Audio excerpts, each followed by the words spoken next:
Hello and welcome to the show that won't be watching The Baldwins, a reality TV show with his 7 children. My gosh, dude, 7 children. That guy really doesn't shoot blanks, does he? All right, it's Let's Be Real. On today's episode, we are going to be discussing the Venom: The Last Dance trailer, the Alien Romulus trailer, a new segment we're doing, and it's called Casting Call, which will be for Knives Out 3, the Beatles, the Phoenician Scheme, also an Avengers 5 update. Toy Story 5 director has been announced. Blockbuster Bets, that's a new segment we're doing as well. The Academy Awards are adding a stunt category, possibly. Box office weekend projections for Bad Boys Ride or Die. The Hunger Games book has been announced, with the film being announced at the same time as well, pretty much. And then we're going to finish things off with a big new segment, and that is called King of the Hill. All right.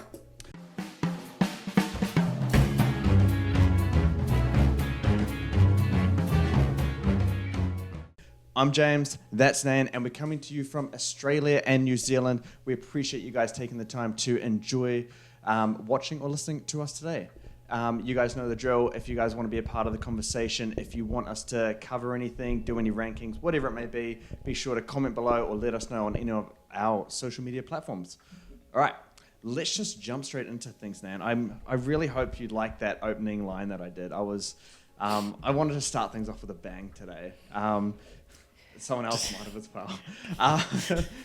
Anyway, we're just going to do it. We're just going to get straight into this one. Venom: The Last Dance. The trailer's out, Nan. You've seen it. What'd you think? It just looks like the rest of the Venom movies, to be honest. You know, it doesn't look good. It probably won't be good or be just what it needs to be, which is fun. The first Venom film was a lot of fun, and the second one was fun as well, but not to the heights of Venom. So it looks like as if it knows its tone.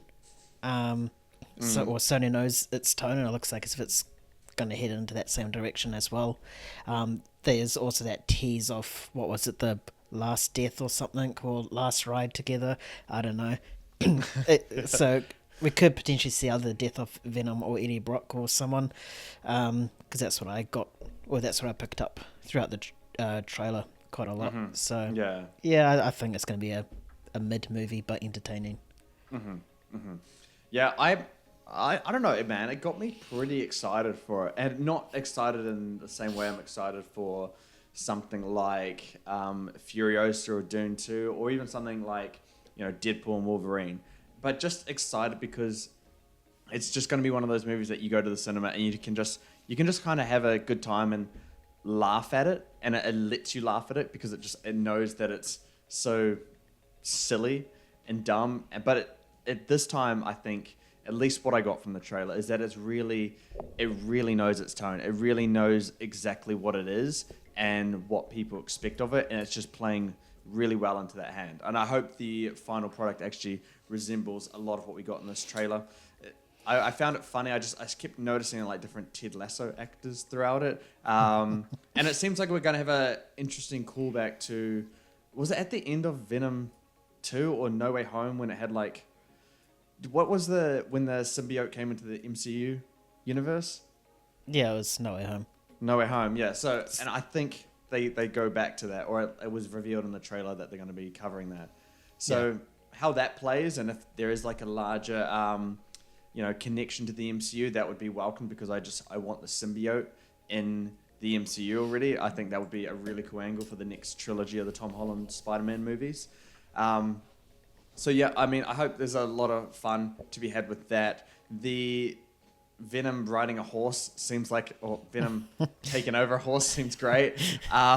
So I think, I'm not going to say it's going to be the best one, or even if it's going to be good or not. These Venom movies, they're kind of like they're an exception to the Sony like Spider-Man universe. Like, they're not, Madam Web bad or Morbius bad, or what Kraven the Hunter looks like, but they're not great either. They're pretty bad movies, but there's something about them that's just like something that you can just kind of enjoy with them, while the other ones are just stuff that you just can't really enjoy. So yeah, man, I'm on board for Venom. I think it's going to be fun.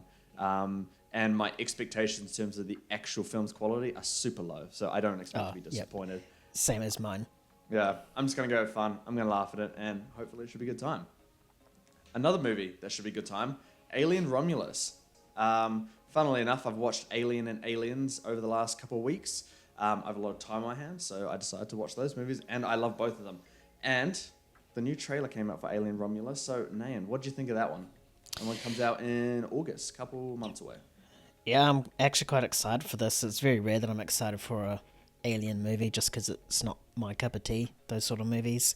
But this one, it looks like as if it's going to go double down into that thriller sort of aspect genre, and it looks really, really good. I think the cast looks really, really good. We touched upon it before of how the sort of claustrophobic setting, how it's sort of based on one ship.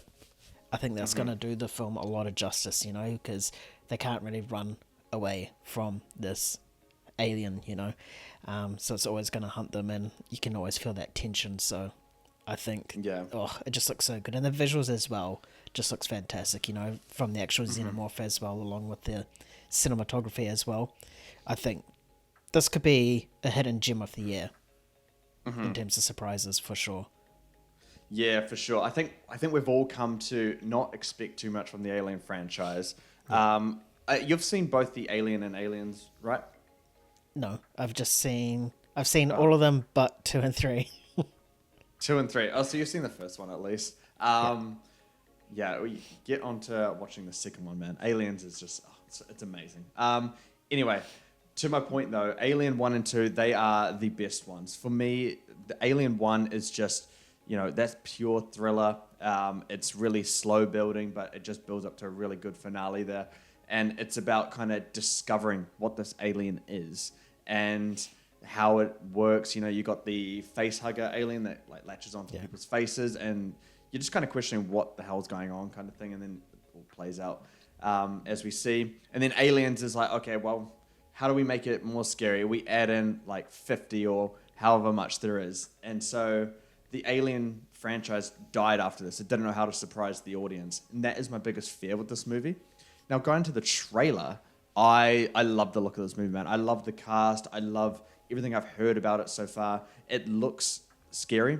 It looks like it's from a director that kind of knows what he's doing and what he wants out of this franchise. So I'm super excited, just purely based on, the cast and crew behind this. I am just worried about how they are going to create or how they are going to make it scary, because we know what the alien is. We know how it works. We know the face huggers are really bad, all that kind of stuff. So I think they're going to have to be pretty creative with how they scare the audience or how they make it a thrill ride. But I think keeping it claustrophobic on that spaceship, I think it's going to be, I think they're going to be able to make it work somehow. But I don't know. Alien's been really bad for a long time. So it's like I think I've said on this podcast before, this is the last chance for the Alien franchise. I'm not giving it anything more than that.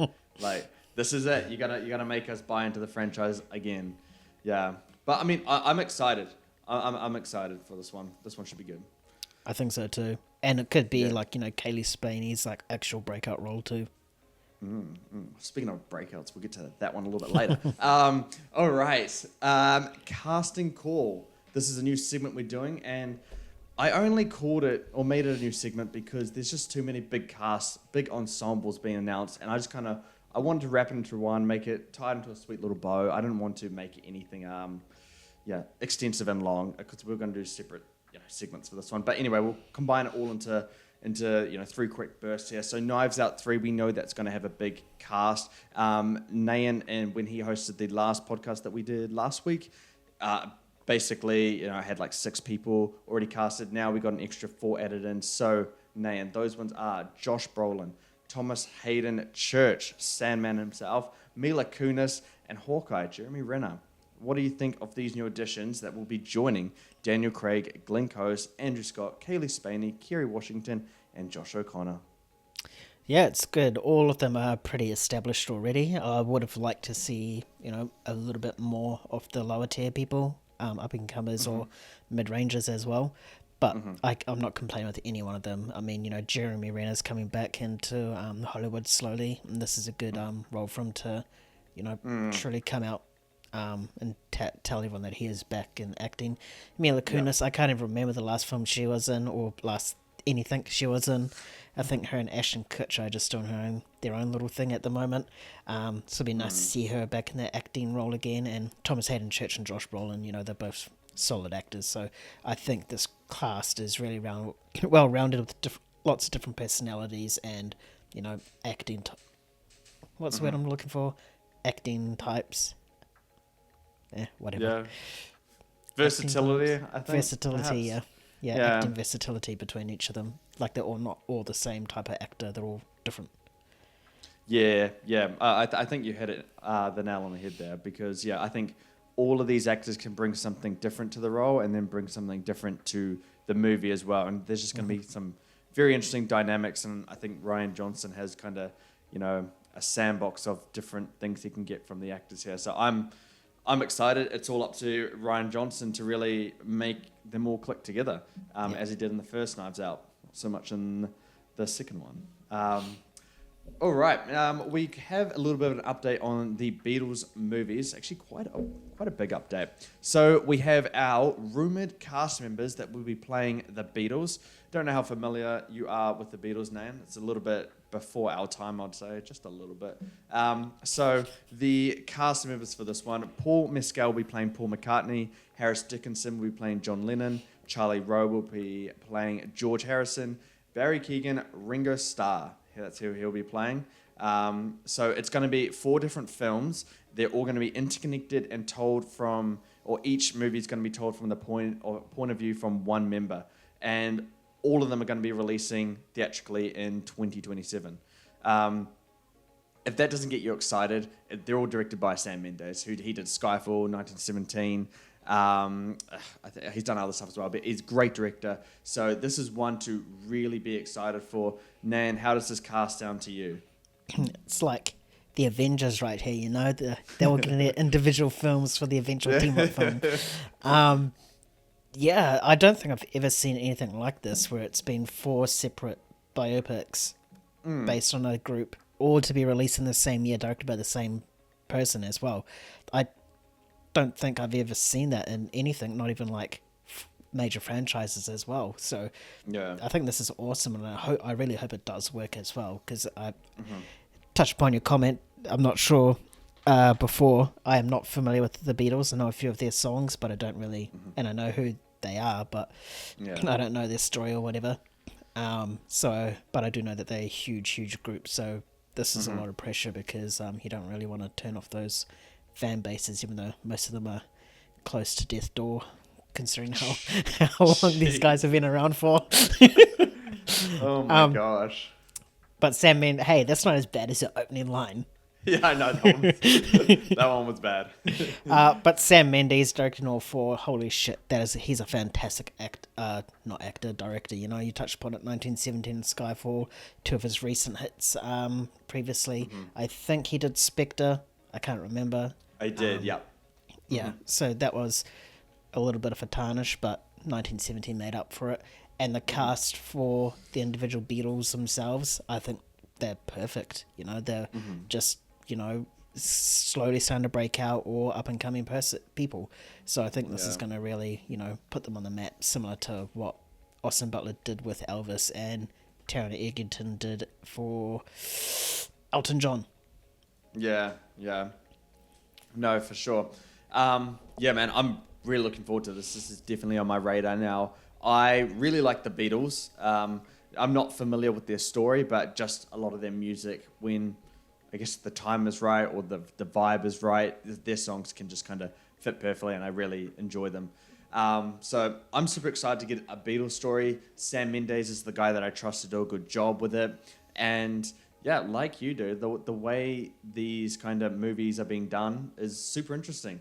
The fact that they're all going to be released in one year is exciting, because you kind of get that momentum that's throughout all the movies. And hopefully it's just like 1 per season and not like, 4 in a month kind of thing. I hope it just that's plays so out. stupid if they do that. Yeah. So it's going to kind of be like a Beatles year. If anything, they are one of the biggest bands of all time, or musical artists, however you want to phrase it. So they deserve the justice to be done. The only thing I've really seen of the Beatles in terms of film is that movie Yesterday. Do you remember? Do you know the movie? I No. remember it, but I haven't seen it. No. Yeah. That was an interesting take on how to you use the Beatles, I guess. But the Beatles have their own rights, and I think a studio whoever is doing this recently just got the rights to use the Beatles in film. So I guess that's how it's coming along. This sounds like it's the right way to do it because they are 4 different personalities, 4 different people. It'll be interesting to see their perspective on how they created one of the most iconic bands of all time. As for the cast, I love it, dude. The cast is great. Paul Mescal, he's on the ascension. Same with Harris Dickinson. Charlie Rowe, I've heard his name being touted around a little bit more these days, so he could really be someone that's, on the up-and-coming list. Barry Keoghan, you know how he is. He's always part of these kind of movies. I expected him to play, especially Ringo Starr. He feels kind of perfect for the role. So at the moment, I believe there's only one source came out with this information, so hopefully it stays true because I'm really liking the cast. Anyway, we're moving on to one of Nayan's favorite directors, Wes Anderson, and his next movie is The Phoenician Scheme. I believe it's already done filming, but we're getting cast announcements anyway. This guy is like the king of just making movies and then just dropping all the details at once, Like, you never know when a Wes Anderson film's going to come out until, like, everything's done. I know, yeah, and to that fact, he doesn't stop. Like, he's just always making stuff. Like, dude, slow down. I just want him to take, like, a few years break and just create, like, a masterpiece. I want that Wes Anderson masterpiece to come. And if it's already in Grand Budapest Hotel, then I'm going to be sad. But, hey, Fantastic Mr. Fox. No, not. Close second, we'll call it that. But anyway, we've got some new additions to this cast, and it is Willem Dafoe, Benedict Cumberbatch, Scarlett Johansson, Tom Hanks, Bryan Cranston. They are joining Benicio del Toro, Michael Cera, Bill Murray, and Riz Ahmed. So yeah, it's another stacked Wes Anderson movie. Thoughts on this one? Yep. I completely forgot what the film was about. I read up on it before this podcast, but I probably should have written it down. But oh well. But the cast, you got your staples in there, the Bill Murrays and Scarlett Johansson as well. Mm-hmm. I think his name's Josh Schwartzman. And that Indian guy from Grand Budapest Hotel, don't know his name. I'm sure they'll all be announced as well because they're like his actual like staples. I swear Josh Schwartzman has at least been in part of, if not all, then at least 90% of Wes Anderson films. So I'll be surprised if he's not in this one. But yeah, it's another fantastic cast, pretty much similar to Knives Out, where it's all different personalities, different acting versatility as well, and acting types. I really wish I could remember what the film was about now, but oh well. But I'm excited for this one, as I always am for any Wes Anderson film. Yeah, I'm a bit of a hit or miss with Wes Anderson. Like, he's a great director. I think he is one of the best working today, but I just don't know where I'm gonna land with his material. I think he is a bit of a hit or miss, and I don't think it's because he's poor in any way. I think it's just the rate of his movies are just it's a really high output that not everything lands in the best possible way. So, and it's exciting. This cast is definitely exciting. It's a really good ensemble so far. I like, majority of these actors already that are a part of the film. It's just when it comes to Wes Anderson, you just know they're going to be stacked. So that it doesn't elevate my excitement. I was already expecting something like this. However, it was initially reported that it would just be a really small cast for this one, which would have been surprising. But hey, big cast ensembles seem to be Wes Anderson's specialty, or what he loves to dabble in. So can't blame him for that. But hey, hopefully, for one of his future films, he kind of just is a little more intimate movie, just where there's like an actual lead actor, and then they can go from there. I just think something a little bit different from Wes Anderson. I would like. I'm come to expect these great big cast that he does for his movies. But regardless, it's Wes Anderson. If you put his name by a movie, you're going to be excited for it regardless. So let's hope it's just better than Asteroid City. That's the only thing. Or French Dispatch. French Dispatch, yeah, true. Okay, so The MCU. It's not a podcast if we don't do the MCU. It has to be talked about in our podcast. Anyway, Avengers 5. Exactly, yeah. So Avengers movie, Avengers 5, we've got a huge update on that. So the Deadpool and Wolverine director, Sean Levy, he is on the very top of that list to direct. Marvel, Kevin Feige, they want him, they've asked him to direct, and Sean Levy has read the latest script. So he's still in talks at the moment. He previously declined the initial offer to direct the film, saying he didn't want to do it. And he's gone back to kind of contemplating it now, I guess, after reading the latest script from Michael Waldron, I believe. So Marvel is wanting to begin filming next year in 2025. And this is where the kind of news gets a little bit juicy. So sources are saying, that's multiple sources, are saying that more than 60 characters could reprise their roles, including Mark Ruffalo, Chris Hemsworth, Benedict Cumberbatch, Tom Hiddleston, Simu Liu, and Karen Gillan.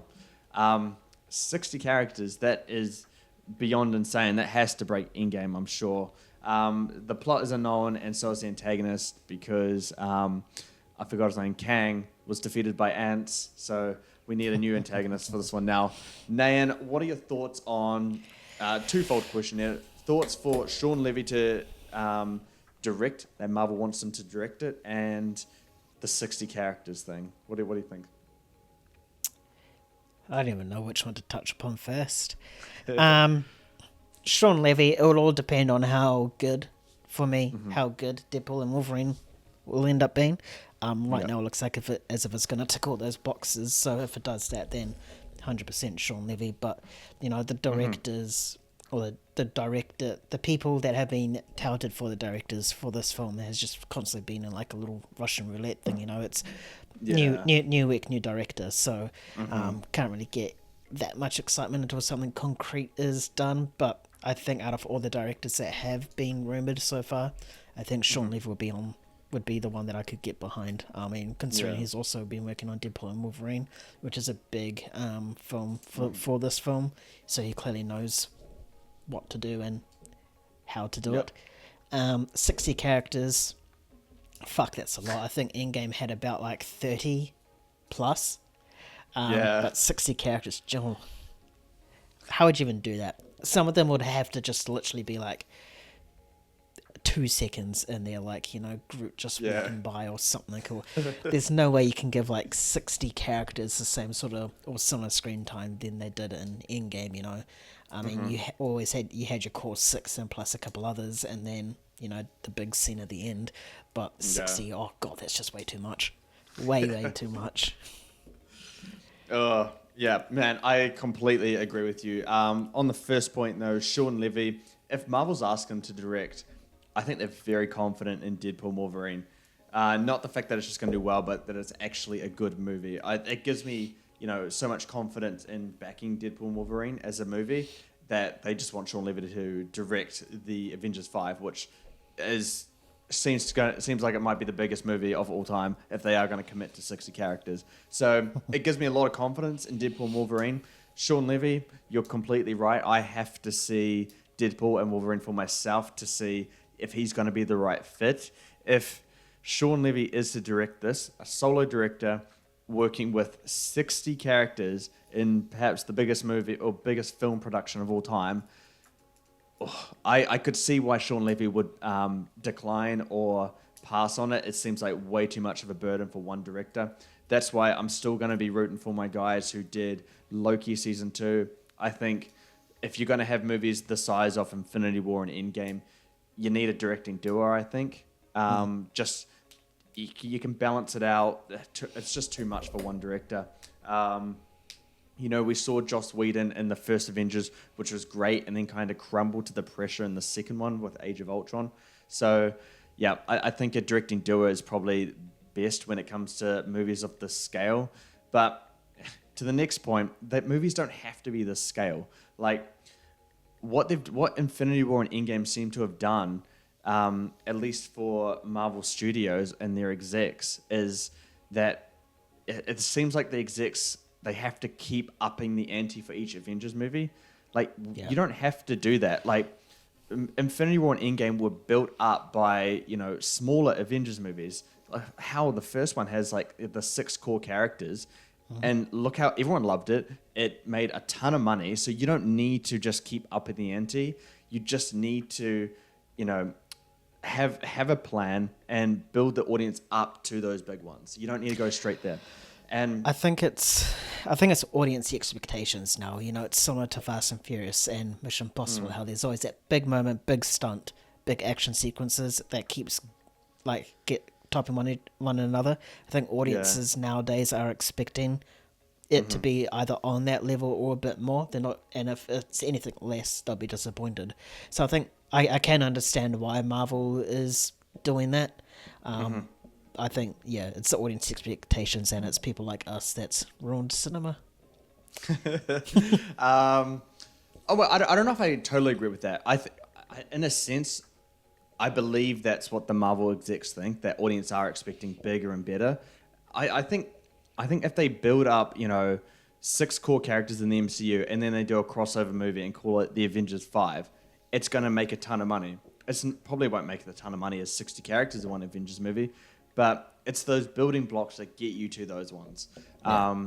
I think if you just keep upping the ante for the sake of upping the ante, it's going to do more damage to brand reputation for the Avengers. Like, MCU is already kind of, I think it's still very strong, but it's damaged, and we're seeing a downward trend. Perhaps this can reverse it now, but I don't know. I've said to you plenty of times and in person, like, the thing about the MCU is characters, and if you're using like people like Chris Hemsworth and Mark Ruffalo, Benedict Cumberbatch, they already have established characters in the MCU, so that will be fine. But all these new characters, you got to build them up first. Stop introducing so much characters, because you need the audience to care about the characters before you can start doing all these little crossovers and stuff. I think, I don't know, man. MCU's such a wild roller coaster these days, eh? Like, I get faith in them. Oh, Deadpool, Wolverine looks great. Oh no, you guys lost the plot again.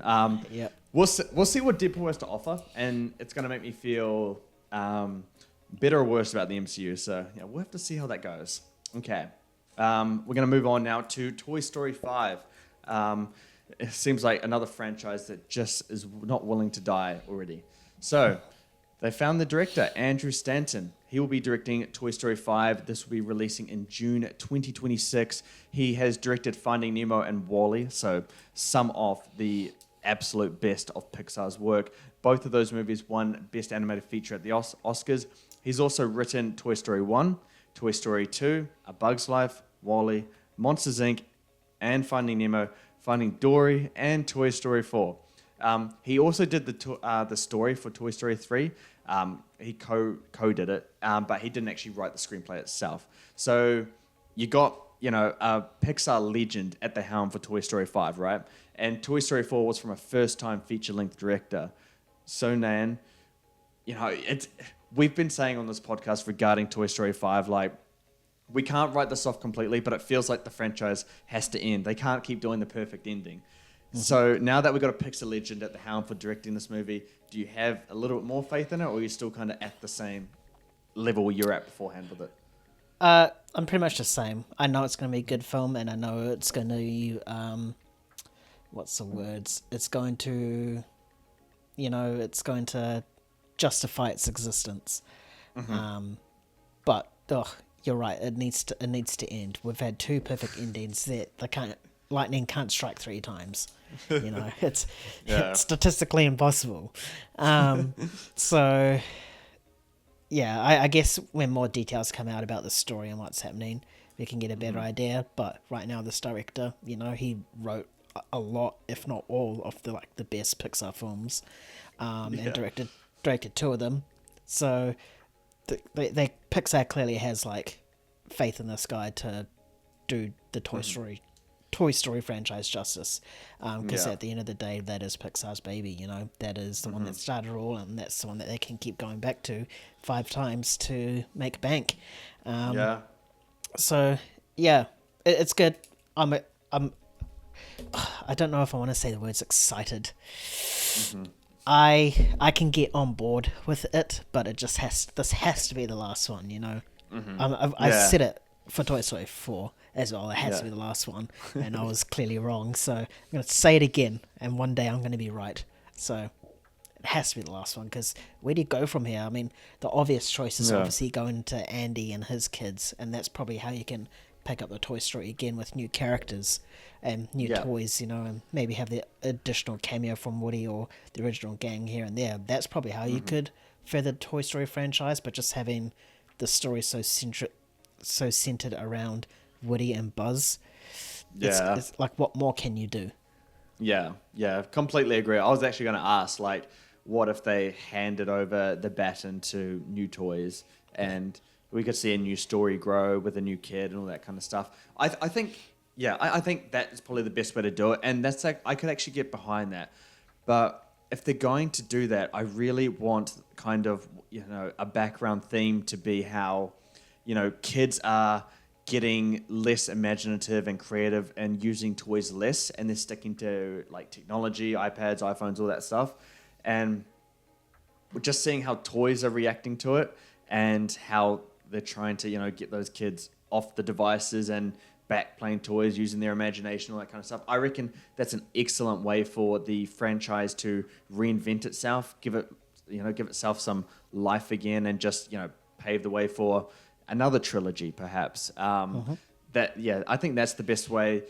And saying that, this news got me excited because this guy's a Pixar legend. Pixar, you know, when you hear like those words like, you know, Andrew Stanton, Pete Docter, all that stuff, you know these guys they're the good ones. Like, they make the best of the best when it comes to Pixar. So I have a lot of faith. It seems like Pixar has a lot of faith in Toy Story 5.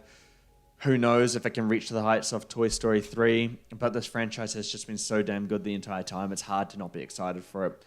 Even if you don't believe that it should be a movie, you have to give it the benefit of the doubt because of what's come beforehand. Everyone wrote off Toy Story 4 as a viable movie. And look how that turned out. It was actually a pretty good movie. But we can all say the same thing. Like, how do you do it? How do you do it? And then it comes out and be like, oh, okay, that's how you do it. That was a great movie. Yeah, Yep. That's exactly what we're going to do. And then we'll come out of that movie like, okay, well, that was the end. That's can't do anything more there. Yeah. History repeats itself. Exactly. Regardless, I'm excited for it. It seems like Pixar is slowly finding their balance in terms of originals and sequels. We got Elio next year, and I've heard great stuff about Inside Out 2 already, which me and Nayan will be seeing in a couple of days from now. So super pumped for it. Okay. We are going to move on now to a new segment I'm going to try out for a little bit. We're going to do this one every single week, and it's just highlighting the latest tracking for the box office. It's called Blockbuster Bets. That was as creative as I could be with the segment name, so have fun with that one. But anyway, box office is kind of a big topic right now, and some people are really freaking out about it, just losing their minds over it. So I thought, why not we, track the box office? We update where the projections are going and how these movies are tracking, right up to the opening weekend, and then predict the opening weekend, and then we can start predicting where they can go from that weekend onwards.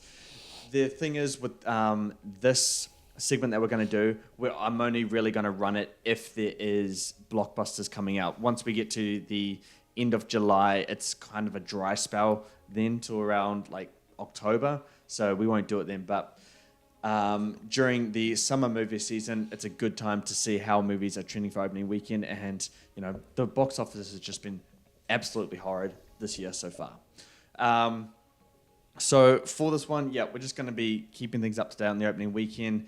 And for finding out these tracking numbers here, I use kind of a multitude of sources, and then I use 16 years of following the box office, using all that information that I've learned over that time, seeing the trends, and then just kind of placing my own bias or thoughts on top of where these movies are tracking.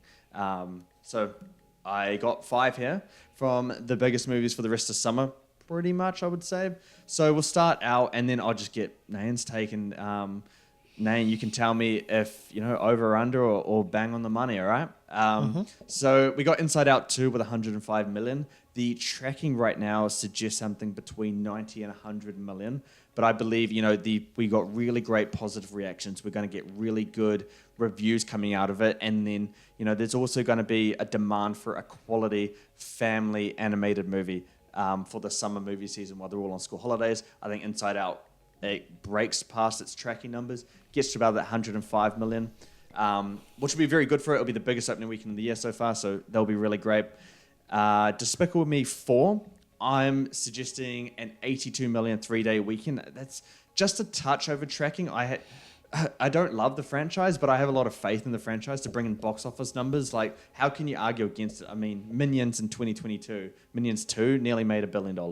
And that was during that kind of COVID recovery time. So I got 82 million for the 3-day weekend, just above tracking.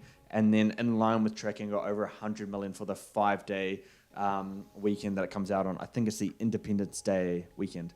So yeah, I also see that one next Sunday. So not looking forward to that. Twisters.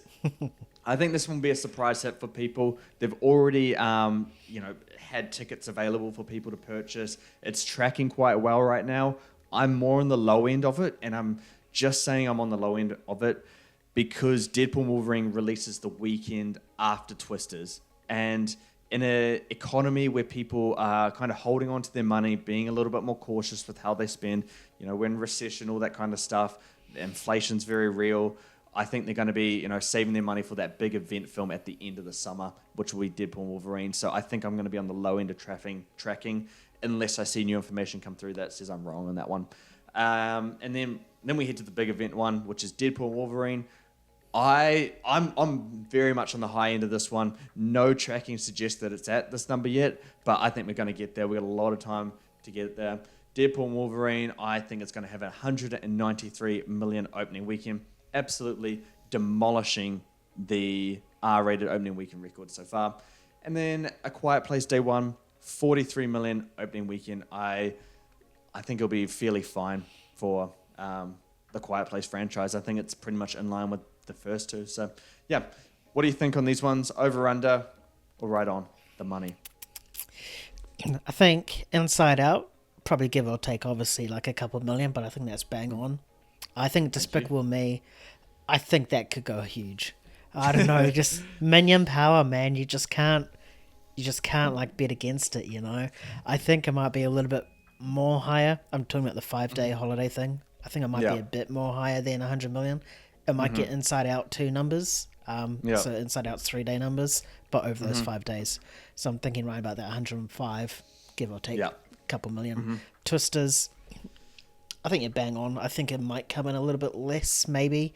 I mean, it's based on a sequel that released in the 90s that very few people would know except for 90s people.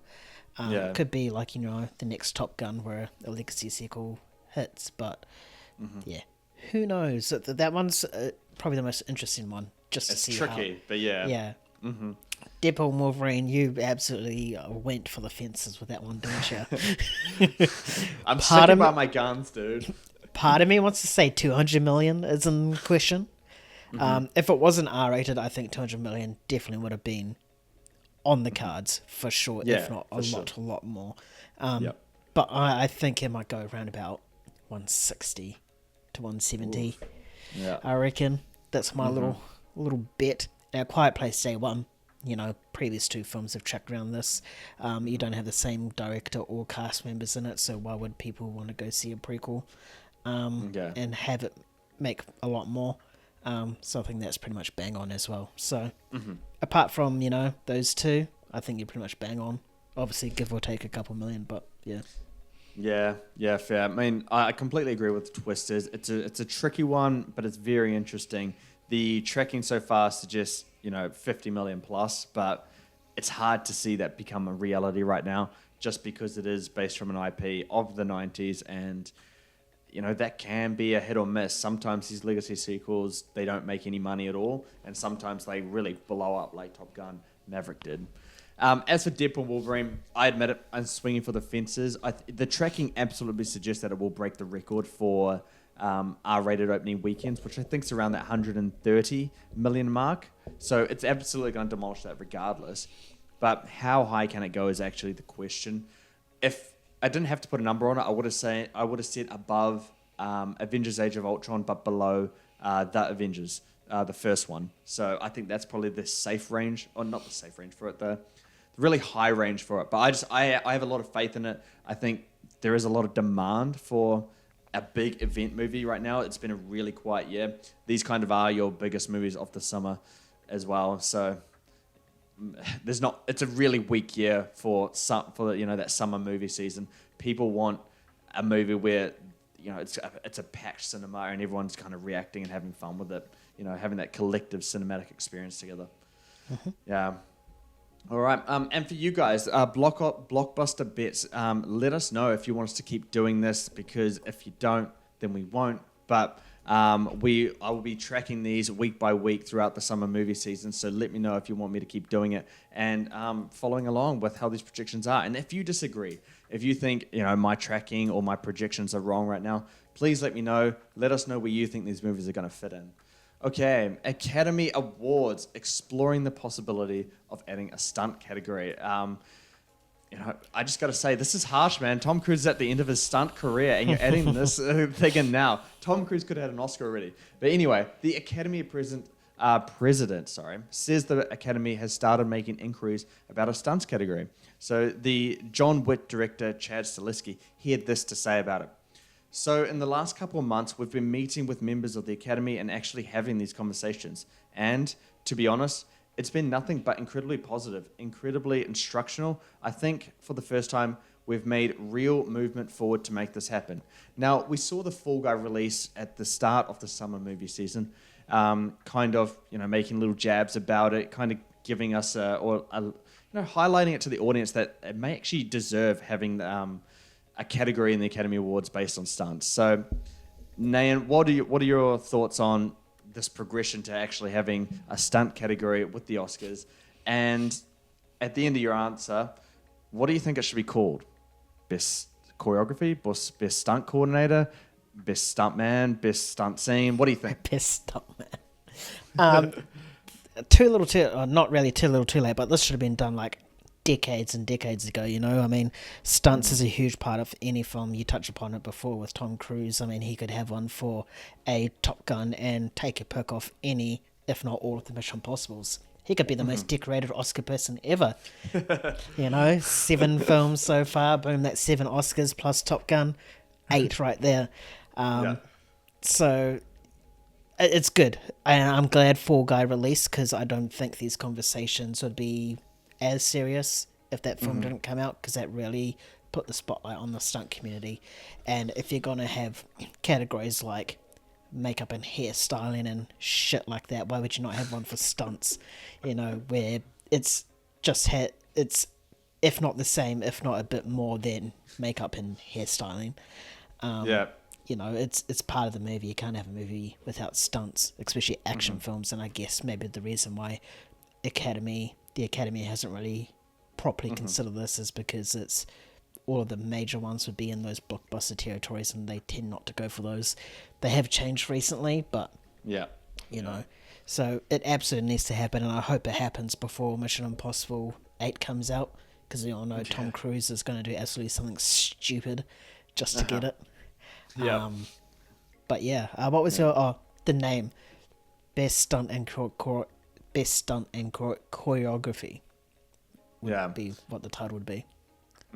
Fair. The question for me is, who actually gets honoured? Is it the stunt man, or the person who coordinates the stunts, or who kind of comes up with the stunts? There's so much to stunts. It will be the film, but how for makeup and hairstyling, how it gets credited towards the film, but the people that accept it is that team.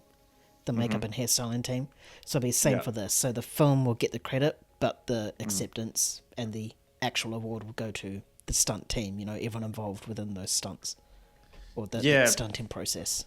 Because it's usually 2 people from the makeup and hairstyling one, the team leaders, the supervisors, the 2 main ones in there. And My question to you about that is because if we're going to say Tom Cruise is going to win, are the movies and the stunt coordinators that are helping him do the stunts going to win? Or is the stunt man himself, the person doing the stunts, are they actually going to take home that trophy to their house at the end of the day? I would say all of them, right? I mean, you got the team to, and the choreographers to line up the stunts and how it looks, and you have the actual stunt man or stunt woman actually performing it. So they all, in hindsight, should get the Oscar. It shouldn't just be one particular person. Yeah. Perhaps I would go with stunt coordinator. I think the main person who's trying to make or bringing all those stunts together in terms of, organizing safety, organizing, props, whatever they need to get the stunt done safely and make it, I guess, cinematic. I think that's probably the person that deserves to take home the Oscar gold at the end of the day. But obviously the film's going to get the credit as well. It was funny in response to this. One director, I forgot his name, who said this now, says that stuntmen should not be awarded Oscars at all. They're the dumbest people in the room of a film set. So anything to avoid that happening is probably best for the film industry. I'm not saying it word for word there, but I read something like that, and that's what he said. I just thought that was funny, and interesting to see how that would happen. That person's clearly a fucking idiot. Yeah. All right. But poor Tom Cruise, if it doesn't come before Mission Impossible 8, he would win it for that. Otherwise, he's doing a movie in space, dude, so that would have to win it if it's around by then, right? I swear that film's been around for like almost 10 years now. Yeah, I know. I really want to see it happen. That might top my most anticipated for any given year that it comes out on. Yeah. First movie in space, yeah. Breaking ground there. All right, box office predictions for the weekend. Wow, we had just box office disaster after disaster. But hey, Bad Boys, Ride or Die, Will Smith, he can bring in box office that makes him an A-lister. Despite the slap, we've all moved on now. He provides a well-needed boost for the box office this weekend. So I've got 20.6 million on Friday. It's heading to 19 point something on Saturday. Looking for a 56 million plus opening. And Nayan, when we covered Furiosa's opening weekend, you asked me what I thought it would drop. What I thought it would drop to its second weekend. And I said, 55 to 65. It dropped 59% to 10.7 million on its second weekend. And usually when movies have that sharp drop after their opening weekend, they stabilize for the third weekend and beyond. Usually around 45 to 55 or so. Well, it's going to drop another 60% this weekend to 4.2 million. 4.2 million on its third weekend, dude. So the break-even point for Furiosa is 420 million. And worldwide, it looks like it won't even cross 175 million. That leads to over a $200 million loss for Warner Brothers. Besides the curse of Nay, what else went wrong for Furiosa? And what are your thoughts on Bad Boys Ride or Die providing the boost to the box office? I think it's just too niche, the Mad Max sort of franchise. I think it's a bit too niche. Yeah. I think also the reviews that came out, where everyone was expecting it to be Fury Road 2, but not getting that. I think they might have turned off the general audience as well. People's going to see it and then come in and be like, oh, that's nothing like Fury Road. That probably had it. Curse of Nay is not real because it was a good film. Curse of Nay only applies to bad films, and it was a good film, so fuck off. Bad Boys Ride or Die. First of all, Bad Boys 4 should have been Bad Boys for Life. Why the fuck do they have Bad Boys for Life for Bad Boys 3? So stupid.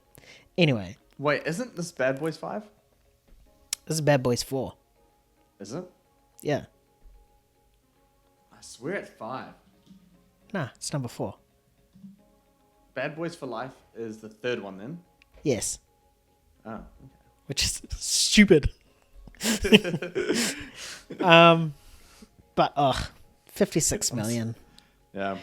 It'll probably make that in the weekend and then it'll probably drop. I can't remember what Bad Boys 3 did, but yeah, I think a lot of around the same amount. But remember, COVID killed it completely.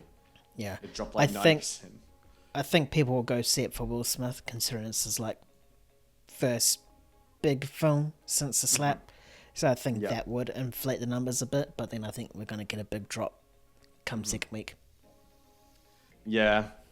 Well, I mean, COVID really did kill this movie entirely, but it opened to around 62 million. Bad Boys for Life. So it's always been a big franchise, but it's always one that I've been always surprised with. You never expected to do like that well.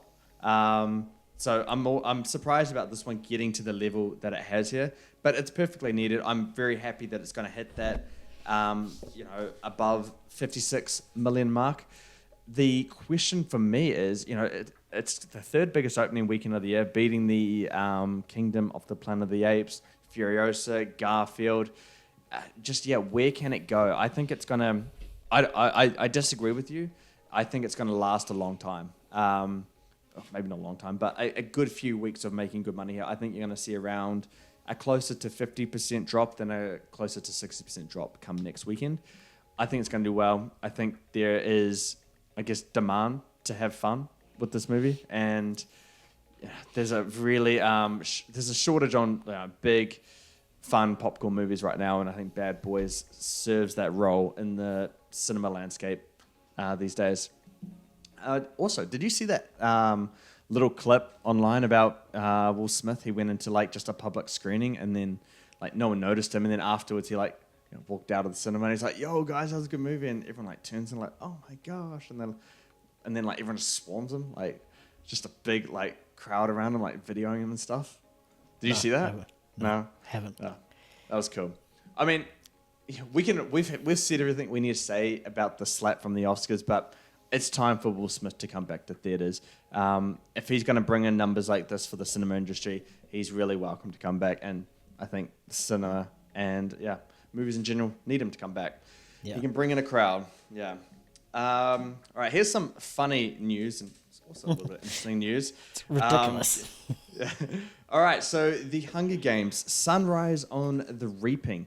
A new novel was announced for the franchise, and we don't cover the book industry here, but the real news for us is that an hour later, Lionsgate was like, "Yep, we're making a movie." As soon as the novel was announced, they're like, "Yeah, okay, we're going to do it." Novel could be bad. They haven't really said anything about it.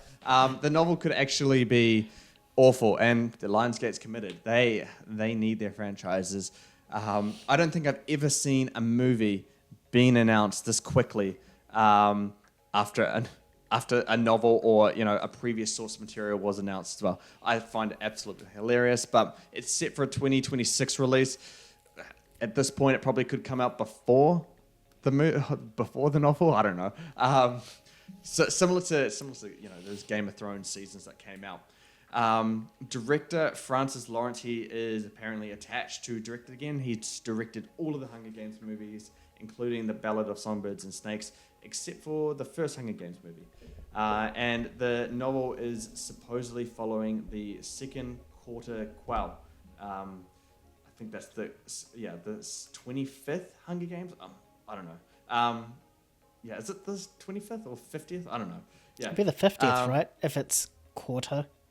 Second quarter. Must be. Yeah, 50. But it was won by Haymitch, which is Woody Harrelson's character through those original 4 Hunger Games movies.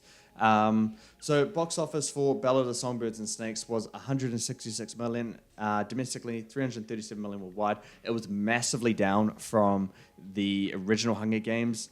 So Nayan, what are your thoughts on this movie being announced? Are you keen for it? And is there really a market for more Hunger Games in terms of the box office potential for it?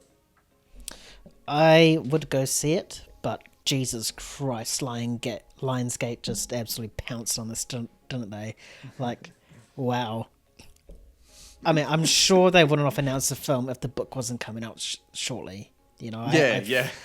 I feel the writer, I forgot her name, has probably already finished the book. It just needs to obviously, get the final touch-ups and release. But 2026, I can see this getting delayed to 2027, if not a bit more, just to give time for the book to breathe. But I've been wrong before. Looking at you, Game of Thrones. But it's almost like Harry Potter territory now, where they're getting the same director come in to direct the films. Oh, don't remind me. Yeah. And I think that's what we're going to get here. I think a new director can breathe new life into the Hunger Games. I mean, yeah, sure, he did fantastic work in 2, 3, 4, and the prequel. But, Ballad, yeah. yeah, as my mind went blank there for a second.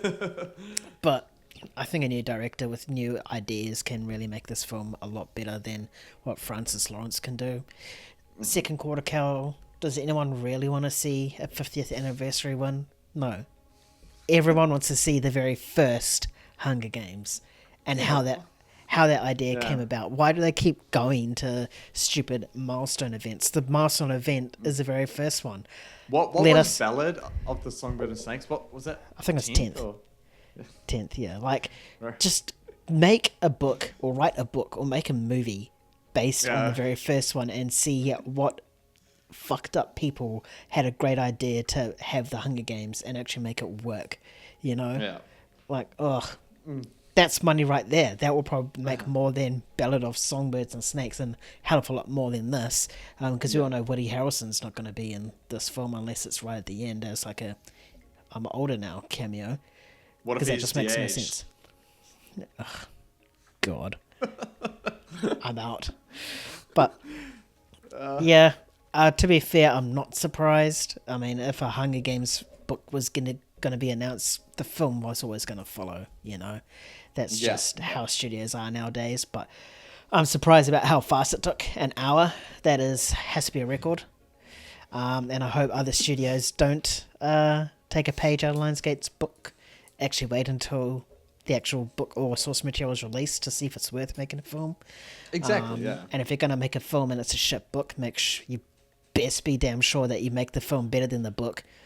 Because you clearly have the product in front of you to know, oh yeah, I can make that better, that better, that better. But 2026, let's go. Oh man, yeah, this one was hilarious, because it's another case where I saw a novel was announced and I was like, oh okay, yeah, that's cool. Went to bed, woke up, oh yeah, the movie's being made. I'm like, oh, of course. This really what we've come to in Hollywood though, where it's just like immediately and we're like, yep, okay, we're making a movie straight away. I don't like it. I want to give the benefit of the doubt because I was adamantly against Ballad of Songbirds and Snakes. I had it my least anticipated for 2023, and I actually came to really, really like it. I have my issues with it. I think the last half an hour to an hour of the movie is kind of dragged out, but overall I thought the movie was done pretty well. It made me interested in the Hunger Games again. But now that this has come out, I'm questioning things again, whether it's like maybe the Hunger Games is that kind of one-hit wonder of a franchise. Like you can't just keep, there's no tail to that franchise where you can keep kind of milking the audience's attention for it. At least Harry Potter, the Wizarding World is grand and there's lots to explore. Lord of the Rings, that world is huge. People want to see more of it on the big screen. But Hunger Games, people are there for the Hunger Games. And the concept is the same from the first one to whatever number it went to, right? So the element of surprise for the Hunger Games is, gone from the first one. You have to be really interesting to make people come back for another Hunger Games movies. Obviously, it starts with characters, make people care about the characters. I don't think anyone's going to care that it's Haymitch, despite seeing Woody Harrelson. The only thing interesting about that is it's by the District 12 or something like that, one of the poorer districts, and them winning it over the really rich ones that train for the Hunger Games. So that could be an interesting thing that we can see, but it still gives me no faith in this. I'm going to have to see more about it. I'm going to have to see how the novel is received before I can kind of get excited for it. But this time I will back off a little bit with being so against this movie coming out as I was with Ballad of Songbirds and Snakes. Honestly, they probably should have just continued Ballad of Songbirds and Snakes. I think you have a great foundation there, and you could probably improve upon that with a sequel of it. Probably. And it was quite open-ended. Yeah, and really capture how President Snow's rise to president came. Yeah. Don't think, for sure. There's a lot to be explored in that. Mm-hmm. Yeah. For sure, man. All right, we are going to move on to a new segment now. But we're having some technical difficulties. I am trying to share my screen with Nayan. Nayan, is it going through, dude? You seeing everything? Yeah, I can see it. Okay, you can see everything? Okay, Yep. cool. So Nayan can follow along. So, you don't need to look at it now, Nayan. You can look at me right now. I want to look at the actors. All right, so King of the Hill. This one I'm super excited for. I put a ton of work into this one in terms of research. I will get to my things, Nayan. Don't laugh too early, mate. All right, so King of the Hill, it will be revealing the best young A-list actors and actresses of Hollywood, essentially answering that question of who the next faces of Hollywood are.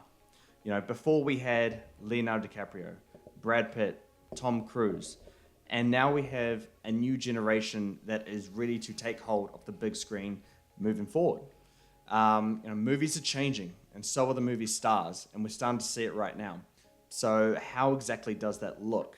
Well, that's what King of the Hill is. So King of the Hill is going to be, made up of 15 different actors and actresses, broken down into 5 different tiers, building up to the top tier. At the very top, that will be one occupant there, one actor or actress there, and AKA, that's going to be our King of the Hill, or Queen, who knows. So, when it came to our last podcast, we covered the Hollywood Reporter's young A-list and actors for the future, so to speak. Me and Nan had a lot to say about it. We had a lot of critique about it, and it was pretty undefined on what makes an A-lister and how those actors were in that list that Hollywood Reporter had done. So I was like, screw it. We're going to make our own segment here, and we're going to have a real criteria. And I think our criteria is pretty good in terms of what defines a young A-lister for this next generation of Hollywood. So I'll reveal to you the criteria before we get underway. This criteria is important because I need you guys to understand that this is not saying who's the best actor. These aren't the best young actors. This is an A-lister. So on that last podcast, I said the 2 main criteria that an actor must meet to be considered an A-lister, they either got to be bringing in awards or they got to be bringing in money, aka the box office. So I'll reveal to you the criteria for the Hill now. So for the criteria, they have to be under 35 years old. As soon as you hit 35, you are off the Hill. So you won't be a part of it. Okay, and then there is a box office requirement. So they must have been in a film with over 150 million domestically or 300 million worldwide in a supporting role or above. So what I mean by that is if, Tom Holland in Avengers Endgame, that's not going to allow him to qualify for that box office thing right there. And I'm also excluding major franchise IP. And this is stuff like MCU, Star Wars, DCU, things that are almost guaranteed to get that 300 million worldwide or 150 million domestically.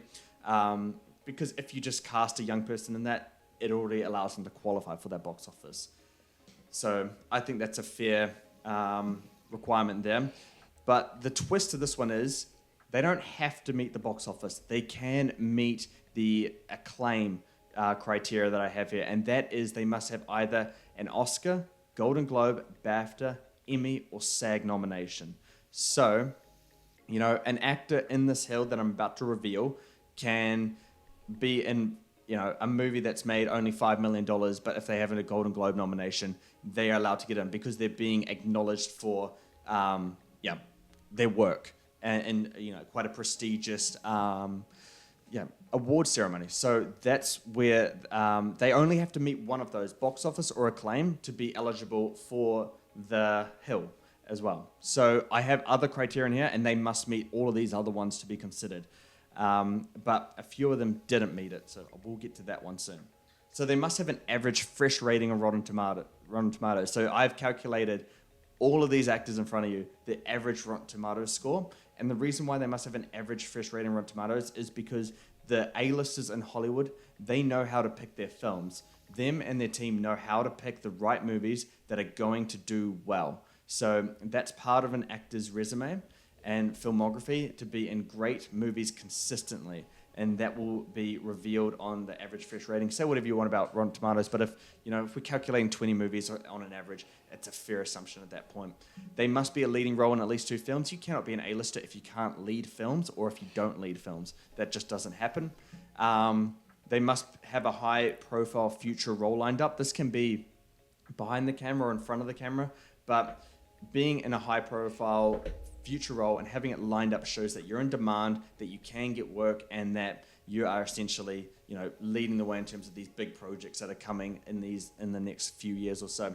And again, you must have been in at least 2 roles that are different. It shows your versatility as an actor. If you're going to be like Glenn Powell and be in Devotion and Top Gun Maverick in the same year, or Tom Holland and Spider-Man in 5 different movies, there's no versatility in that. They're all essentially kind of the same role. So they at least have to be in something else. Nayan, thoughts on the criteria? Is that fair to you? Is that good? Yeah, that's fair. Yeah. Before you get started, 2nd row, 3rd from that way. Why is that person there? I think your camera's inverted, so I don't know which one you're talking to. But I'm gonna get to it. I think I know who you're talking about. I think you should know who I'm talking about. All right, should we get to that one first? All right, we'll get to it first, eh? All right. Okay. Yeah. All right. We'll just get straight into this one. All right. So, who didn't make the hill? These are the ones that deserve honorable mentions here. And they are people that didn't meet the criteria as explained just beforehand. So we'll start with the one that Nayan's probably talking about, and that is Taylor Swift, correct? Yeah. Taylor Swift has been in movies. She's a megastar in the musical area. And the reason why I put Taylor Swift here is that she met... Let me actually go to my research here. She's under the 35. I mean, she's 34, so she's going to be out soon. So I just wanted to give her props now before she won't be eligible in the next time we do this. Her box office is over $1 billion total. She met the box office criteria with her Eras Tour movie. She's won an Emmy. She has 4 Golden Globe nominations. She averages 50% on Rotten Tomatoes, so she is under that threshold that I did, because they have to be at least 60%. And she hasn't led a movie herself. But the reason why I'm putting her on here is, if Taylor Swift suddenly decided, you know what, Eras Tour was great, I made so much money from it, I want to, move into something else, and she decided to be a movie star, she would be an A-lister almost immediately. There's no denying that, right? Nah, she'll probably draw money, that's for sure. 100%, and that's part of making an A-lister. If she was to choose her movies right and just go into acting, regardless if she's good or not, she would bring in a ton of money to any film production she's in. So it's not that she's near being an A-lister. It's not that she is going to be an A-lister. She might not be an A-lister at any point in her career. But the point is that she has the keys. If she wants to open the door to become an A-lister, it's right there. It's right there. She just has to unlock the door. So it's kind of up to her. And she's probably the only person that's in that unique position right now. So I've defended that one wisely. If you have anything to say about it now, speak on it. Do you agree or disagree on that one? Well, based on your criteria, she hasn't been in a leading film, nor has a high-profile movie lined up, and she has been in 2 different roles that are versatile. So technically, she shouldn't be honorable mentioned. It's just if she turned to acting, she can just draw a lot of money, which is one of your criteria up above. I don't know, man. She is highly rumored to star in Deadpool and Wolverine. Have a cameo on there. I mean, if she's in that, dude, she's an A-lister. Okay, but we're going to move on now to the more serious candidates of this. Also to note, I couldn't fit it in the picture, but Glenn Powell, he's 35. We kept talking about him last time as if he's 34. He's 35, dude, so he's not able to be on this list at all. So don't expect him to be on the hill. Brie Larson, she was considered as well. She's 34, 6.5 billion total box office. She's part of the franchises, the MCU, Fast and Furious franchise. She's an Oscar, a BAFTA, an Emmy, a Golden Globe, and a SAG.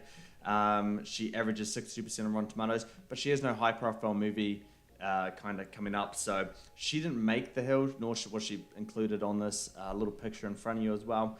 And it's just because I think she's kind of slipping out of the spotlight more so.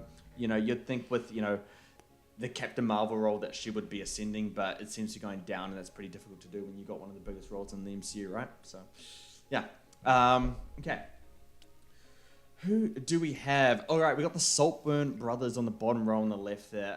Jacob Elordi, I mean, he's popular, sure, I give him that, but 47% average on Rotten Tomatoes. Shout out to the Kissing Booth series of Netflix. Hey, guess what? Your resume does matter. Jacob Elordi is one of those guys, though, that can easily get on the hill kind of at any notice. He just needs to bring in a really great performance in a really good movie. Once he gets those two together, he can really start ascending. But he's going to get there at some point, I believe so. But right now, dude, his resume is really bad. He needs to start building that up big time.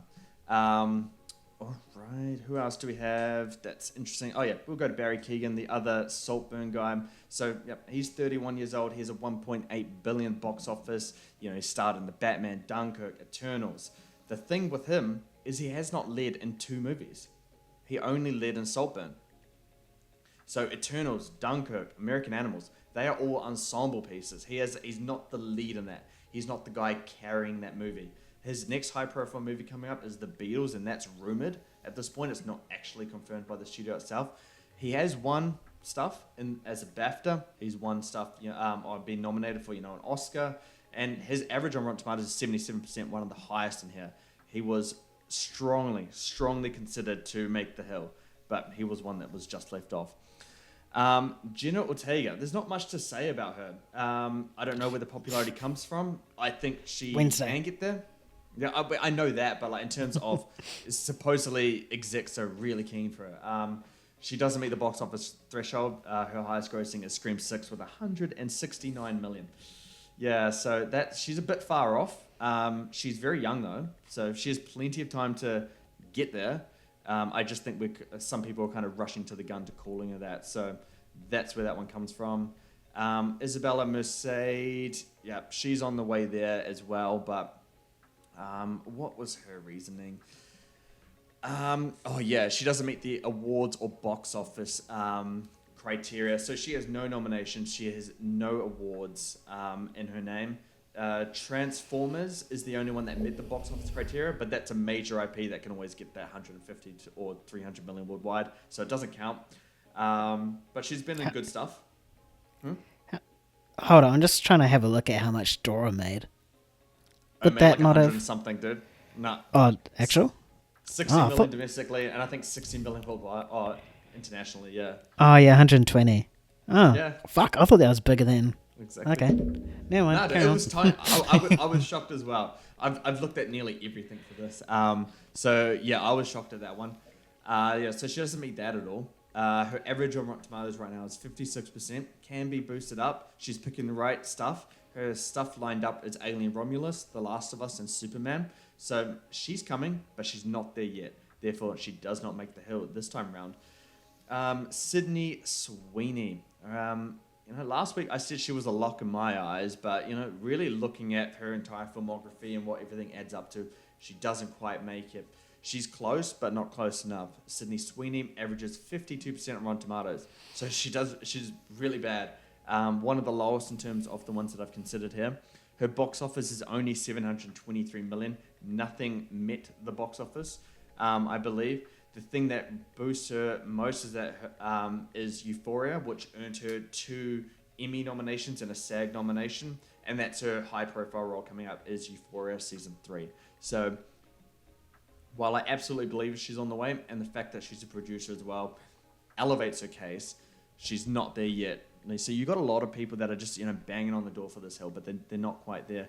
Jodie Comer was one that for personal reasons, I just really wanted to be on. I just find her extremely likable. I think she's a great Me too. I'm sad about seeing her there. Yeah, I'm sorry. Yeah, but no, she doesn't do it. I had to make it a fair process. She only has 361 million total box office. That's total in her whole career. It's might be the last one here. But she did qualify for it. Free Guy was the one that got her that qualification. Over 300 and something worldwide. So that helps her. She's also in The Last Duel, the Ridley Scott, Matt Damon, Adam Driver movie, I believe. She's won an Emmy, 2 BAFTAs. She's nominated for 3 Emmys, 6 BAFTAs, 2 Golden Globes, and a SAG. highly decorated, averages 82% on Rotten Tomatoes. She's really, really good, and highly decorated at 31 years old. However, she hasn't led in 2 movies. She was a lead, or has been kind of labeled as a lead in The Last Duel, but she's supporting in Free Guy. Ryan Reynolds is a lead in that one now.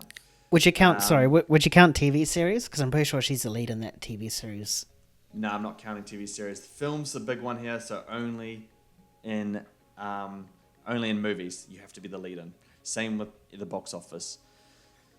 And if we want to apply TV to this, then the pool for young A-list actors just grows exponentially. It helps their case, but it doesn't help for the criteria, except for upcoming roles. That's the only thing I've applied it to.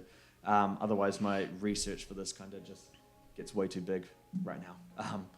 Her high-profile role coming up is 28 years later. That's from a known IP, so that qualifies.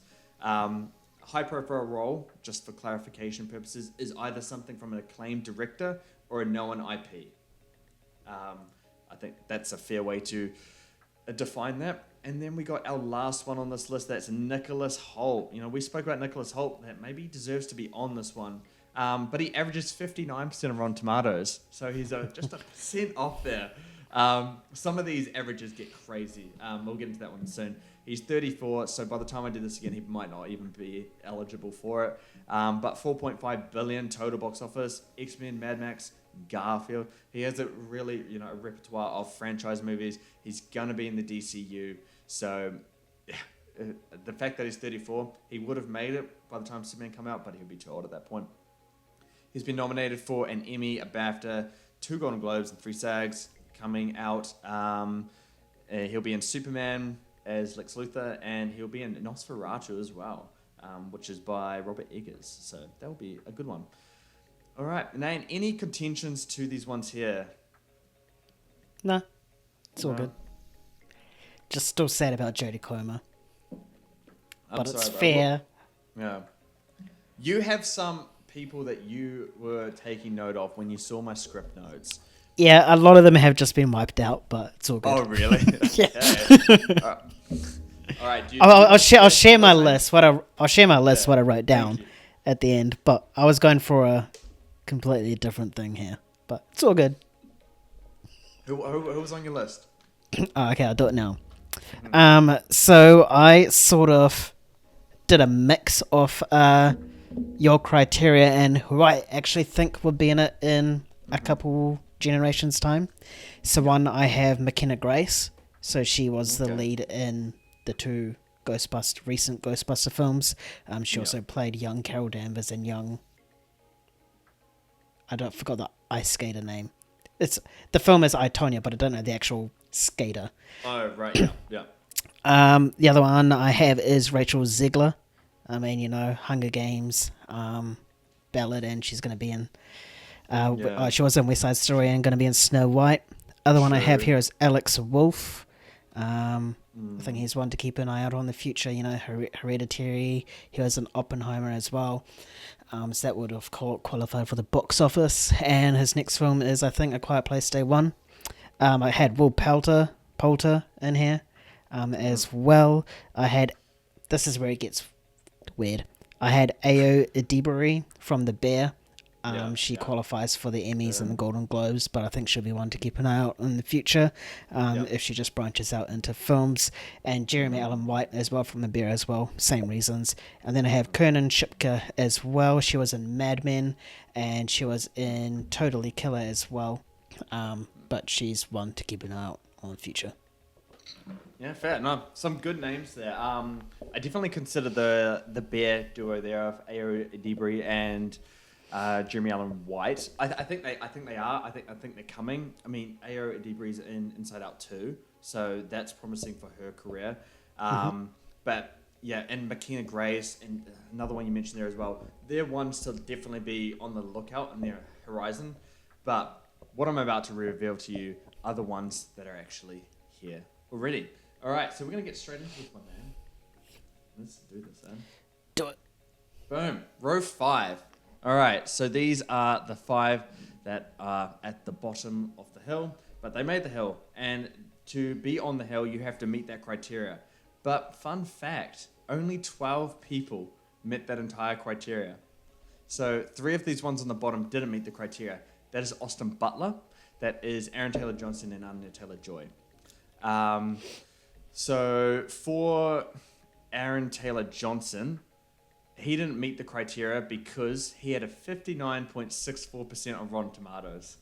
So he was like 0.36% off from being eligible. So when I was looking at who I can fill out, he had to be an obvious candidate for that. Same with Austin Butler. He's 59% average on Rotten Tomatoes. So you kind of have to give it to him. And have this kind of list without Austin Butler on it, it seems like a crime at that point, and something would be wrong with my criteria. So he has to be on it. And then Anya Taylor-Joy just did not have a high-profile role coming up that I can see. So she was not eligible for it, but I don't know. I'm assuming she will be announced for Super Mario Bros. 2, which is a high-profile role, and she'll immediately get in. So that's why she's on this. But Aaron Taylor-Johnson, he's 33. He's still young. It feels like he's been around forever. He's done Kick-Ass, Tenet, Godzilla, MCU, $3.3 billion at the box office. He's won a Golden Globe. He's been nominated for 2 BAFTAs. And his roles coming up, Kraven the Hunter, and 28 years later, Nosferatu. This guy is an A-lister and he's young still. Potentially blonde too. Yeah, exactly. And that's why I decided to put him on despite not meeting the criteria. I had a whole list of who should fill out those last 3 spots. I'm like, okay, if this guy gets Bond, he's immediately there. And he can, I don't know if he could go to the top, but he can definitely be, in those top three tiers. Next one we got Austin Butler. He's 32, so he's only got 3 years to try to climb this hill. 1.4 billion box office. He's in Elvis. He's Dune. He won a BAFTA, a Golden Globe. He nominated for an Oscar. Nominated for a SAG. He's nominated for 2 SAGs actually. But he does average 59% on Rotten Tomatoes. If you look at Rotten Tomatoes, you see the trend of his quality of films getting higher and higher. Things coming out soon. He obviously has The Bike Riders. I wouldn't consider that high profile at this time. But Heat 2 by Michael Mann and Eddington by Ari Aster. Those are 2 things to look out for. Quite special directors there. Anya Taylor-Joy, the last one that didn't meet the criteria. It was because she didn't have a high-profile role. You already touched upon Anya Taylor-Joy. You need to talk about the one next to Austin Butler. Yeah, I know. I'm just telling the resume to the audience. Oh, I thought you already did that. No. I was just saying why she got him. But 28 years old, 2.3 billion total box office. She's been in Mario, Mad Max. Yeah, she's still young. She's won a Golden Globe. She's won a SAG. That was mostly for Queen's Gambit, I believe. Nominated for a BAFTA and Emmy as well. But she does average 63% on Rotten Tomatoes. She chooses the right projects to be a part of. Kaylee Spaney. Kaylee Spaney was a surprise one. She met all the criteria. She is 25 years old. She's clearly up and coming. But her box office, only 571 million total box office. But she was a part of Pacific Rim Uprising, Priscilla, and Civil War. Pacific Rim was the qualifier for her then. Don't consider that a major IP. That's an automatic 300 million movie. But anyway, she's been nominated for a Golden Globe, so that helps her case. Averages 67% on Rotten Tomatoes, so she's got a great early start in her career. And the things coming out, Alien Romulus, Knives Out 3, allows her to be a part of this hill. And then we go to the final one, one that probably surprises me the most in terms of this whole hill, Harris Dickinson. I mentioned him the other day, but I didn't really consider him. I just wanted to float that idea out to you last week, Nayan. But he qualified for everything. 27 years old, 890 million total box office. His qualifier was Maleficent 2. Yeah, Maleficent 2. He was on that. Don't like that movie. But I like this guy. I'm rooting for him. He's been in The Iron Claw, The Triangle of Sadness, 2 movies I've loved. He's been nominated for 2 BAFTAs. He averages 65% on Rotten Tomatoes. His upcoming movies is Blitz and The Beatles. Blitz is by Steve McQueen, an acclaimed director. And Beatles is obviously, something based on really popular stuff. And he has led 2 movies as well. He is rumoured, but he's got that Blitz as backup, so he's okay there. All right, let's move on to our next tier, Nan. Boom. There we go. All right. We got Paul Mescal. He's 28 years old. He is on the 3rd row here. His box office, though, this is surprising, bro. His total box office for all his movies, 30.8 million. Is that the lowest? That's the lowest of anyone I ever considered for this list. He hasn't been in much, but he's still qualified, and I'll get to that soon. But 30.8 million, my goodness, Furiosa opened higher than that. Even Garfield opened higher than that in just 3 days. But 30.8 million total box office. He's been in After Sun, and the reason why he qualifies for this is because of his, award resume.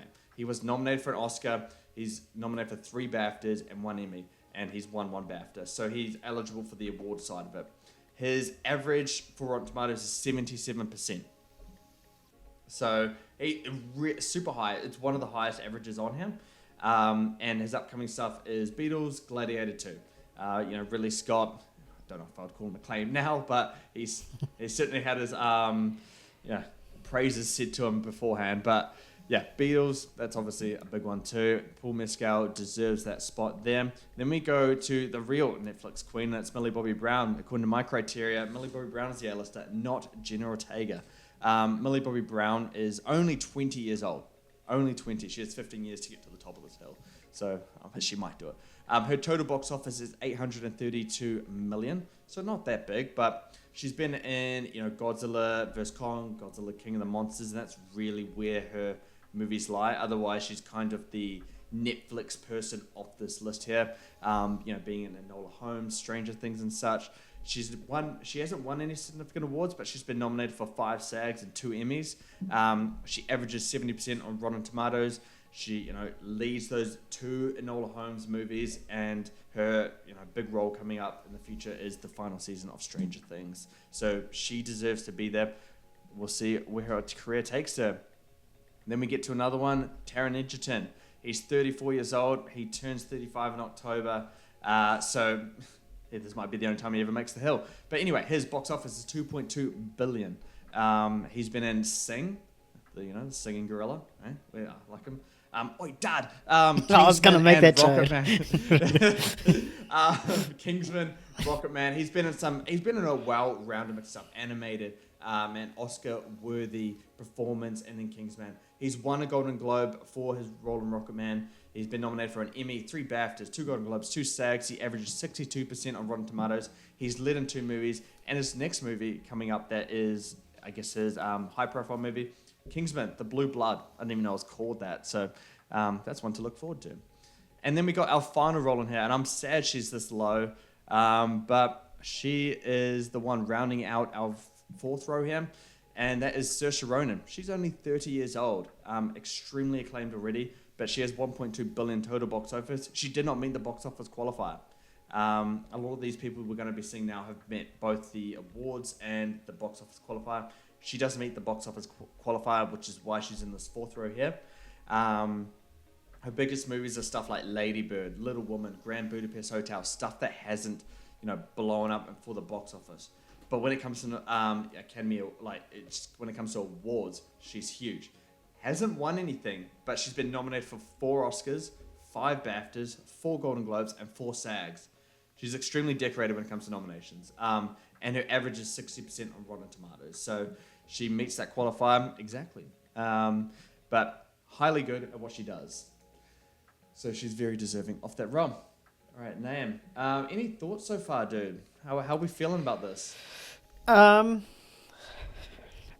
be honest, I thought poor Mescal probably should have been on that bottom row, and either Aaron or Austin would have replaced him. But other than that, no, it's pretty bang on. Yeah, you're right, dude. I mean, I would agree with you. I'd put Austin at least higher, but I made this criteria. I have to stick to my guns with the criteria. He doesn't average a fresh percentage of Rotten Tomatoes. So. Well, then technically he shouldn't be on there if he doesn't average it, right? Well, only 12 people averaged it, and I needed 15 people. He was the one that was closest to it afterwards. I have the maths, bro. I wrote down all my notes. I got this. Don't worry. All right, 3rd row. Let's reveal it. Boom. There we go. Look, underlined and everything. Is she that young? Pardon? I said it was Jennifer. Oh, wow. I thought she was way older. Yeah, we'll start off with Jennifer Lawrence then, all right? Okay, 33 years old. She's another 2 years to get to the top here. And at some point in her career, if we'd been doing this before, she probably would have been at the top. it feels like she's been around forever. $6.1 billion total box office from the role she's been in. You know, she's been part of the X-Men franchise, obviously the Hunger Games franchise. She's won an Oscar. She's won a BAFTA, 3 Golden Globes, and 2 SAGs. She's been nominated for 4 Oscars, 2 BAFTAs, 6 Golden Globes, and 6 SAGs. She has, the resume of someone who's been, acting for like 30 years at this point. She averages 33% on Rotten Tomatoes. Her high-profile movie coming up is a Luca Guadagnino film that I forgot the name of. But regardless, he's an acclaimed director. So I would have considered her a A-lister, to be honest, at this point. Me personally. No, she's anyone on this list I would consider an A-lister at this point. Okay. But for different reasons. She's both a box office and Academy person. The reason why she's not at the top of this list is because her momentum is coming down, and we're seeing these people have really high momentums going up. Back, say, 5 years ago, she was really at the top of this kind of list, right? Yeah, yep. She's coming down now, starring in things like No Hard Feelings, which I kind of like, but it's not really A-list kind of movies.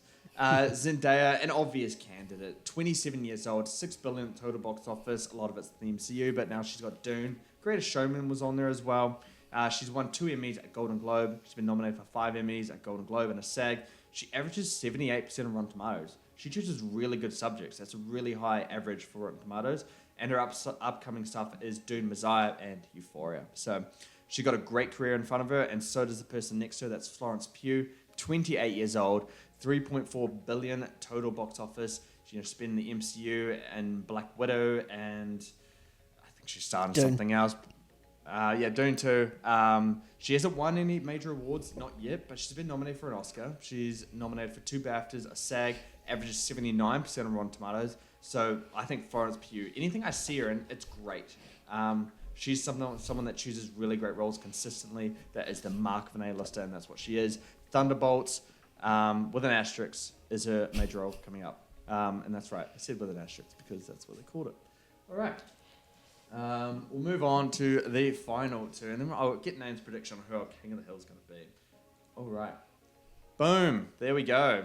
I'm pretty sure I have no idea who number 1's going to be now. Oh, you're going to be surprised. I was shocked, but as soon as I realized it, I'm like, oh, okay, they are clearly the King of the Hill. Okay. Tom Holland, 28 years old, 11.1 billion box office. He has the highest box office of anyone here. But remember I said no major IP can be that box office qualifier. Therefore, Uncharted was the qualifier there, which got 400 million, which shows that he can be a box office draw outside of the MCU. He's been nominated for a BAFTA, and he won that BAFTA. He averages 69% on Rotten Tomatoes, albeit a lot of the MCU, or actually I think all of the MCU stuff is fresh, which allows him to get that high mark on Rotten Tomatoes. And his major role is Spider-Man 4. So he is a guy who's relying on the MCU. At this point, he lives and breathes on the MCU. And I know he's so much more than that. If you've seen his other roles, you know he can act. But this guy seriously needs to choose his roles better because he's been a dog shit outside of the MCU. He's lucky it saves his thing here. He's someone I could see easily going to the top of the hill, but I could also see him slide to the bottom of the hill at some point if he doesn't choose his roles wisely outside of the MCU. And then we get to the other blood brother of Tom Holland, which is Timothée Chalamet, 28 years old as well, 2.9 billion total box office. He's been in Dune. He obviously has Wonka now behind him. He's been nominated he hasn't won any major awards, but he's been nominated for an Oscar, 3 BAFTAs, 3 Golden Globes, and 5 SAGs. This guy is the real deal. Averages 70% on Rotten Tomatoes. Almost any Timothée Chalamet movie you can consider it is going to be good. These guys know how to they know how to choose great stuff. Dune, Messiah is obviously his big role coming up in the future, and I think he has Bob Dylan stuff. He has a lot coming his way. And then once you see it, you'll know that this is the undisputed King of the Hill. Any predictions before I reveal it to you? To be honest, I completely zoned out when you explain it to the guys, viewers, because I was trying to think who would it be, but I'm just drawing blanks. I have no idea. Yeah, well, when I say that, you will be like, okay, of course. Get ready. Here we go. Our King of the Hill, for the first time on the segment, Margot Robbie. Of course. Of course, yeah. Margot Robbie is our king. I guess Queen of the Hill for this segment here. It shocked me to my core that Margot Robbie is only 33 years old, already has a filmography and a resume of someone who is at least in their 40s. She's so great in everything she does. I haven't even touched upon everything else she does besides acting, but 33 years old, 4.8 total billion box office, obviously leading Barbie. She's in the DCU as an undisputed one of the best Harley Quinn, or the best Harley Quinn ever. I don't know if Lady Gaga will take that from her, but her awards, she hasn't won any major yet, but she's been nominated for 3 Oscars, 7 BAFTAs, 4 Golden Globes, and 8 SAGs. She has quite the resume, and she's only 33 years old. She is our first Queen of the Hill. I'm Queen of the Hill right now. Averages 65% on Rotten Tomatoes with a huge extensive filmography.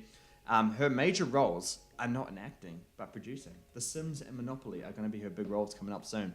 And she's going to be announced in a lot of other different kind of acting roles. But 33 years old, and she's got her own production company producing some of the biggest and best movies that are coming out these days. Margot Robbie's the undisputed Queen of the Hill for this segment. Nayan, thoughts, mate? I think she is so obvious. I don't even know why I didn't think of her. Fucking idiot. Is it the age thing? I think so. I thought she would have been at least 35. Yeah, right. But she started stupidly young. 24 years old when Wolf of Wall Street came out? Was when she started. Yeah, I think so. Yep. I don't see anyone taking over her for at least the next 10 years. Oh, based on your criteria, maybe 2 years, but the next 2 years, this is safe for her. You know, I think Timothée Chalamet and Tom Holland, they can't touch her. She has her own production company. Like, these guys don't. Tom Holland is nothing without the MCU, and Spider-Man, take that away from him, he is nothing, really. He's off the hill, probably, yeah. Yeah, he wouldn't even be in consideration. Timothée Chalamet is probably the closest, based on that, unless Jennifer Lawrence starts picking up again. Yeah. But those are probably the only 2 I can see as a big threat. Maybe Zendaya, but I think Margot Robbie is up here, and then everyone else is like here. Yeah, dude, she's undisputed, because when I was making this, like, that middle section was really tough to do. But I always knew Margot Robbie was topping this. Just, coming off Barbie, like, it's just, there's no one to really surpass her on that. And even if you take my career out of the picture, you look at it and you're like, that's the best working today. But yeah, I mean, like, the criteria that I use can change over time, and we'll see if it evolves. But this is a segment that I'm gonna do not as often as something like Victor of the Picture, because for like applicable change to happen within the Hill, there needs to be a lot of movies released, and we see how that can change people. So yeah, maybe towards the end of the year we'll do another version of this and we'll see who comes out on top. But you're right, dude, I don't see anyone taking over Margot Robbie. One of the best careers that I've had the privilege of viewing so far in Hollywood. After Wolf of Wall Street, I thought she was going to be the next pretty face of Hollywood. Turns out she's a damn good actress as well, and probably even better producer. So she is it all. Sydney Sweeney might be the next Margot Robbie. People saying that. She produced anyone but you. I don't really see it. I mean, I'm not trying to compare looks or anything here, but she produced Anyone But You. That took off. Clearly is a good idea of the market. She just needs to be in, Oscar contending films to really kind of get the resume that Margot Robbie has. But she has, 6 years to really get that kind of resume. Possible, unlikely. Margot Robbie's kind of doing the impossible at this point. But yeah, that's King of the Hill for you, mate. I hope you guys enjoyed it as well. Do you guys have anything to say about it? Do you disagree? Remember, this is not really... I mean, a little bit of my personal opinion comes into play, but it's mostly sticks to that criteria. It's all kind of mass related at this point. If you think the criteria should be changed, let me know. If you think the Hill should change, who would you put at the top? Who would you take off? Who would you put on? Does Taylor Swift deserve a mention? You let me know. If Taylor Swift decides to act, by the way, she might get to the top. Let's just be real. Okay, well, that is going to do it for us today. We hope that you guys enjoyed our discussion on all the things today. This went extremely long. We're looking at an hour 40. I am so sorry I'm so sorry to Nayan, man. He's on New Zealand time right now, and he's got to work day tomorrow. I feel so bad. But I hope that you guys enjoyed it. Ooh, getting sick. Oh, man. But yeah, hope you guys enjoyed the long episode. Hope you guys enjoyed the new segments as well. Do let us know what you thought. And if you guys are listening to us, you can reach out to us on any of our social medias, Twitter, X, whatever you want to call it, TikTok, Instagram, all that good stuff. Be sure to, subscribe, leave a comment, you know what to do. Yeah, anyway. We are going to be getting back to our regular schedule. I've just had major disruptions in my life, so is Nayan. So we're just trying to establish a good rhythm right now, but we'll be back to our regular schedule this week, I presume. As for reviews, we got Inside Out, and I think, Nayan, are you seeing Despicable Me at the end of the week too? Are you? Sunday, yeah. G. Yeah, so we got a bit of an animated week for you guys coming up, so be on the lookout for that. My favourite time of the year. Yeah, and also, a little surprise review, The Boys Season 4, I've seen half of it. I'm watching the next 4, probably tomorrow or the next day, and we'll have that review for you dropping in line with the embargo. I'm not allowed to say anything about it right now, but I don't know if Nayan's seen anything so far. No, I haven't seen anything. No. I sort of want to wait. I didn't realise that we had the whole season. Do we have the whole season? We got the whole season. So Ooh, be sure to do that. I think the embargo drops in the middle of the week, or the Thursday, something like that. So, yeah, we're having a personal conversation on the podcast. But yeah, anyway, I'll try to watch all that tomorrow so you can watch it for those next couple of days and we get our review out for everyone right here. All right, guys, thanks again for joining us. We'll catch you next time. Keep bringing the hype. Peace. See ya.